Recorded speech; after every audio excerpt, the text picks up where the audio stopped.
Oi, turma, tudo bem com vocês?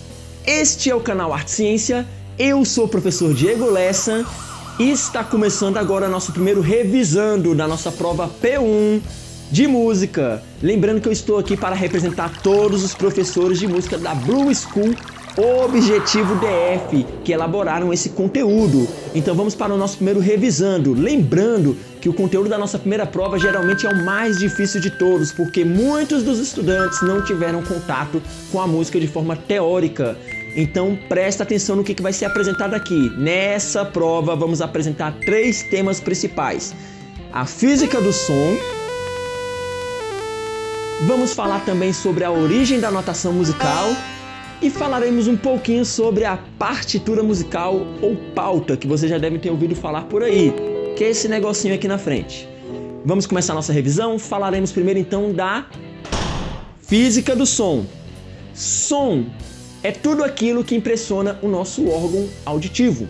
Ou seja, o som ele se propaga através de ondas mecânicas tridimensionais. Quando uma onda está muito rápida, percebemos isso como sons agudos. Quando a onda está mais devagarzinha, percebemos como sons graves. Agora preste atenção no detalhe, galera, porque o som ele possui 4 parâmetros ou características. A intensidade ela fica responsável por medir ondas, se elas são fortes ou fracas. Por exemplo, você pode ter o mesmo som fraco, e esse mesmo som pode aumentar a intensidade dele, ou seja, a intensidade está ligada ao volume sonoro. O segundo parâmetro do som é a altura. Cuidado para não confundir altura com volume sonoro. A altura ela serve para medir a frequência da onda sonora. Os humanos conseguiram dominar essas frequências sonoras escolhendo cada uma delas. É o que hoje chamamos de notas musicais. Por exemplo, se você controlar uma onda de forma grave, ela vai ter, por exemplo, esse som aqui. Se você acelerar essa onda, ela vai ter agora uma frequência mais aguda. Ou seja, na música a gente controlou essas alturas sonoras, ou seja, que vão desde sons graves a agudos. Ou seja, o parâmetro altura está ligado se uma onda é grave ou aguda. Não esquece isso. O terceiro parâmetro do som, duração, ele está ligado ao tempo que uma nota ou um som percorre até cessar o seu barulho. Como seria isso? Ou seja, a duração ela vai explicar se os sons são longos ou curtos. Na música, na partitura, por exemplo, utilizamos símbolos para representar essas diferentes durações. Ou seja, isso que você está vendo aqui agora não são notas musicais, são durações de tempos. Tudo bem até aí? E o quarto parâmetro da música, o quarto parâmetro do som é o timbre. O timbre é o que nos permite identificar a fonte sonora. É o que diferencia a voz de animais para pessoas, para objetos. Ou seja, o timbre sonoro ele é uma frequência única. Não existe 2 timbres iguais no planeta, pessoal. A menos que ele seja representado de forma eletrônica. Porque aí você pode mandar uma frequência ali programada e repeti-la várias vezes por aí. Mas sons naturais não existe 2 timbres. Decorado quais são os 4 parâmetros do som? Porque temos que falar também agora sobre uma situação importante. O ouvido humano, ele escuta frequências entre 20 Hz, ou seja, a altura de 20 vibrações até 20 mil em média. Por exemplo, isso daqui é uma frequência que você vai ouvir agora bem grave. Conseguiu escutar? Agora uma extremamente aguda. Chega a doer o ouvido, não é verdade? Animais como o elefante, ele escuta frequências infrassônicas, ou seja, frequências de 1 Hz. Eles conseguem ouvir. Se você fosse capaz de escutar frequências de 1 Hz, você escutaria, por exemplo, o som dos seus músculos se mexendo. Ou seja, é uma frequência extremamente grave, que exige um ouvido muito mais apurado. Animais como morcegos e golfinhos escutam frequências de até 160 mil Hz. Lembrando que esse som que você acabou de ouvir aqui está em torno de 10 a 15 mil Hz. Imagina o que é 160 mil, pessoal. Deve ser uma coisa estrondosa. Vamos falar agora sobre a origem da notação musical. Pessoal, foi preciso que os humanos tivessem desenvolvido primeiro a escrita para que os músicos tirassem proveito dessa tecnologia. As primeiras formas de origem de notação musical que temos conhecimento, algumas ali encontradas na Mesopotâmia, eram conhecidas como neumas. Se você observar bem, nós temos ali alguns símbolos em cima de um texto. Esse símbolo que você está vendo aí são notas musicais. bem primitivas. Bastou passar alguns milhares de anos para, na Idade Média, um monge conhecido como Guido de Arezzo, ele foi a primeira pessoa a aparecer com essa partitura, ou seja, conhecido como tetragrama, porque possui apenas 4 linhas. E assim, pessoal, ele utilizando as neumas, influenciado por isso, ele criou um sistema que agora temos 4 linhas, na qual as notas, elas não são mais os símbolos, elas são as linhas. E as figuras que você está observando são as durações de tempo, ou seja, temos linha para representar as alturas sonoras, lembra do parâmetro do som? E temos a figura para representar as durações. A partitura, pessoal, foi uma das formas mais complexas de notação musical e que utilizamos até os dias atuais. Só que aqui utilizamos nos dias atuais, conhecido como pentagrama, possui 5 linhas, justamente por se dizer pentagrama, ou seja, porque possui 5 linhas. Como funciona o pentagrama, galera? São 5 linhas paralelas na qual utilizamos os espaços e as linhas para escrever as notas. Para você entender isso aqui é um pouquinho complicado, galera, então vamos fazer do jeito mais fácil. Primeiro vamos ter que arrumar uma chave para poder descobrir onde está cada nota, porque dependendo do instrumento musical, isso aqui vai variar, porque cada instrumento, ou seja, cada tipo de instrumento musical ele vai ter uma partitura ali que vai ficar mais adequado para ele. Vamos conhecer a clave de sol.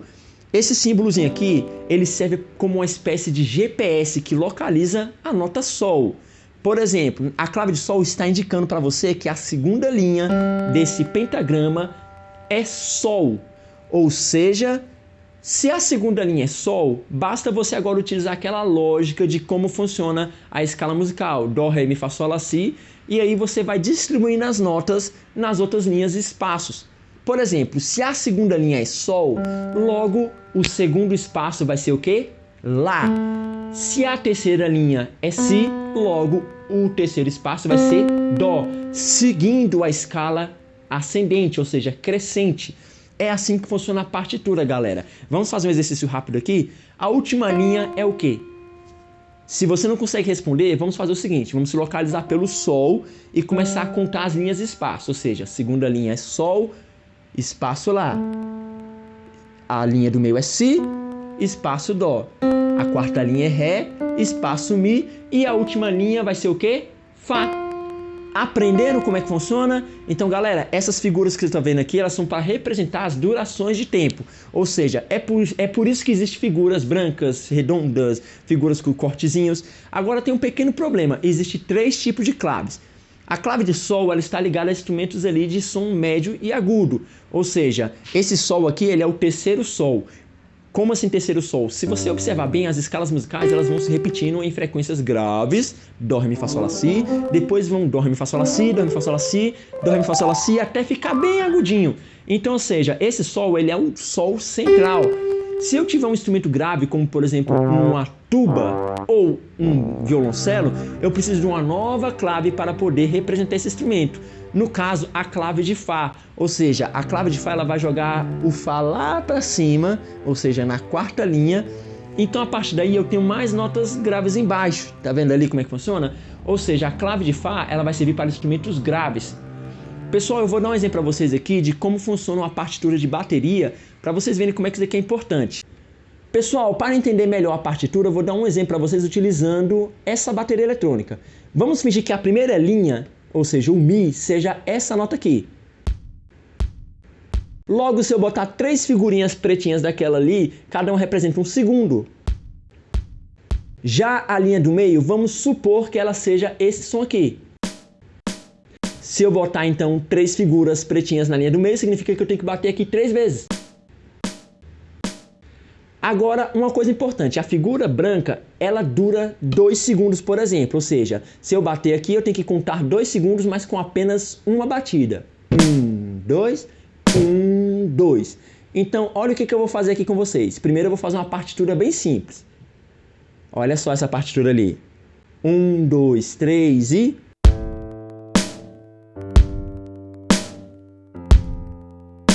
Agora eu vou fazer um pouquinho mais rápido.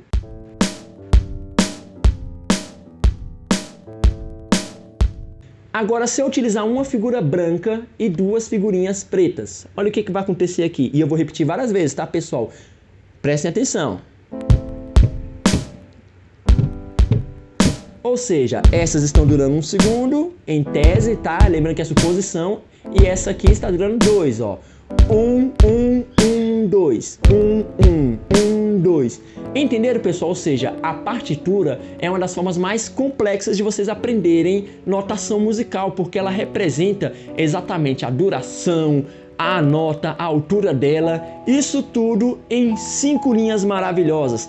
Espero ter ajudado vocês nessa revisão, galera. Lembrando que também tem algumas coisas importantes na nossa prova aí. Vocês têm que saber identificar essas notas e também tem que saber sobre aquele experimento do Johnny Cage, que foi o cara que se trancou em uma câmera acústica para poder perceber como seria o som do silêncio. E ele acabou concluindo o que, galera? Que é impossível ter o silêncio absoluto, porque quando ele se trancou nessa câmera do silêncio, ele percebeu que ele começou a escutar o som do próprio corpo, o som do sangue passando nas veias, o som do próprio coração, o som do nosso organismo se comportando, digerindo comida. Então, galera, eu espero ter ajudado vocês nesse conteúdo, lembrando que ele é bem complexo. Eu estou um pouco gripado, por isso que a minha voz está desse jeito.